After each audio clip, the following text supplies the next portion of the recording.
and it's kind of lovely to come and be able to come in. You know, I mean, it's an enormous period of transition the country's gone through. So to be able to sort of be in the area previous to that happening and watching how it went down, very, very unusual. You know, of course, influence of Nelson Mandela, and it's very, very unusual. Like I was saying, the only thing stranger for us in the States having African-American president is, imagine having a president spent 27 years in prison, then came out and then got elected president. You know, that's pretty miraculous, you know, from where we come from. President Obama, when he came for Nelson Mandela's funeral, his memorial, he said that Nelson Mandela made him want to be a better man. Sure. What did he make you want to do? Well, you know, when you see that degree of a certain level of humanity, you know, and it calls up your better angels, you know. Generally for artists, very often it's when you're working or making your music. That's kind of the best side of yourself. And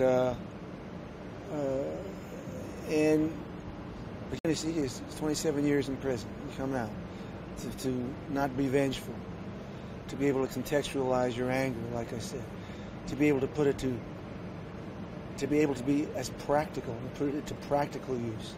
The Truth and Reconciliation Commissions. It's a very, very thin tightrope to walk. Oh my God, you know. It just doesn't happen in most other, you know, it doesn't happen much, you know. So yeah, it calls on your better self, so you want to be at your best, you know. You are a political animal, though. You sang, obviously, about apartheid and the injustice there. You sang about AIDS. You've had a massive influence. So what makes you angry now, today? I mean, in the States, you know, we have a lot of problems. We have tremendous issues with gun regulation that are very, very, very problematic. But also we have it's very similar here, since there's enormous income inequality. You know, I think that's the big issue in the States right now, is that prosperity increases, income inequality is increasing. That frees societies, you know. You are still knocking out #1 albums at 64 and after 50 years in the business. What motivates you? What keeps you going? How do you keep on doing it? I always use the same quote, which is sort of, it's the light from an oncoming train, you know, focus is the mind. That's sort of how I would explain it, you know. And, hey, like, I love my job, you know.